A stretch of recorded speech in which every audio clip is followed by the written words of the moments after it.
MHD4 के अंतर्गत हरिशंकर परसाई के द्वारा लिखित तीसरे दर्जे का श्रद्धेय। हरिशंकर परसाई की पहचान व्यंगकार के रूप में है। उन्होंने धर्म, भ्रष्टाचार, अफसरशाही, जातिपात, बुद्धिजीवी वर्ग आदि सभी पर व्यंग किया है तथा समाज की ज्वलंत समस्याओं को उठाया है जिससे जनसाधारण त्रस्त है। उनका उद्देश्य जनता के शोषण, अंधविश्वासों, जीवन संघर्ष, विसंगति आदि को सबके सामने प्रस्तुत करके मानसिकता को झंझोड़ना है।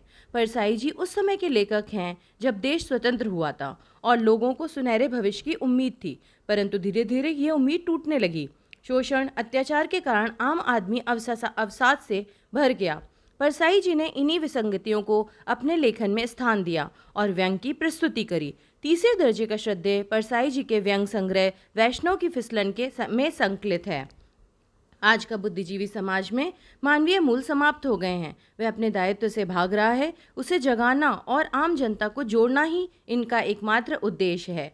हरिशंकर परसाई के लेखन की विशिष्टता, उनकी रचनाएं परसाई रचनावली में संकलित हैं। वे कहीं आत्मीय वातावरण अपनाते हैं तो कहीं तीखी चोटें करते हैं। परसाई जी का सारा लेखन देश की जिंदगी का चित्रण है। इसमें जनसाधारण भी है और जनता का शोषण करने वाला राजनीतिज्ञ, अधिकारी, धर्म के ठेकेदार, पूंजीपति व विश्व के महान राष्ट्रनायक भी हैं। राजनीति, सामाजिक, धार्मिक, आर्थिक विसंगतियों के साथ आम आदमी के छोटे से छोटे दुख, मध्यम वर्ग के चरित्र, निम्न वर्ग की मजबूरियां, सभी से वे जुड़े हुए हैं। उन्होंने समाज की हर स्थिति के पीछे कारण ढूंढे हैं। इससे समाज के गठबंधन की चालबाजियों तथा चालाकियों को समझने में मदद मिली और उन्होंने सही जगह पर चोट करके इन लोगों की मानसिकता को झंझोड़ दिया। हरिशंकर परसाई का समय और व्यंग का महत्व।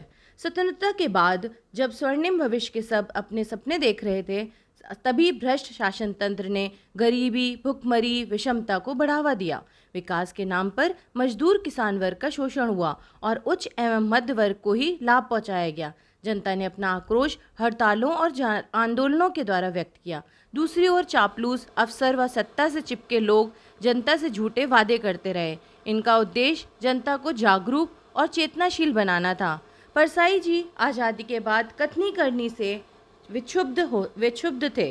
मूल्यों का विघटन, अपसंस्कृति, पूंजीवाद ताकतों का छद्मवेश, संवेदन शून्यता, संस्कृति, भ्रष्टाचार ने परसाई जी के हृदय को झकझोर दिया, जिससे उन्होंने इन विसंगतियों पर चोट करने में व्यंग को ही सक्षम पाया। संभवतः इसी ने उनके अंदर के व्यंगकार को जगाया होगा।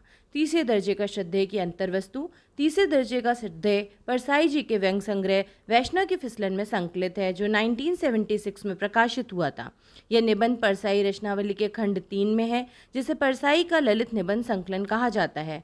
भारत जैसे देश में बुद्धिजीवी वर्ग का दायित्व अधिक है तथा उसे गरीब जनता के दुख दर्द को समझकर उसे जागरूक बनाना चाहिए, ताकि उसे कोई अपने स्वार्थ के लिए इस्तेमाल न कर सके। बुद्धिजीवी वर्ग इन लोगों से भी अलग है जो हर समय जनता को लूटने में लगे रहते हैं। बुद्धिजीवी वर्ग की मानसिकता है कि यदि वे पहले दर्जे में सफ़र करेंगे और महंगे होटल में ठहरेंगे तो उसकी प्रखरता और सम्मान जनता की नज़रों में बढ़ेगा। यानी कि ये बुद्धिजीवी वर्ग अपनी सुख सुविधा और स्वार्थ के प्रति जागरूक हैं और देश और समाज के प्रति नहीं। तीसरे दर्जे की श्रद्धेय का संरचना शिल्प। परसाई जी ने घटना की स्थिति के अनुसार तत्सम तद्भव शब्दों का प्रयोग किया, कहीं देसी तेवर वाली मुहावरेदार भाषा का प्रयोग किया है। उनकी भाषा में प्रखरता और स्पष्टता के साथ व्यंग की पैनी धार है।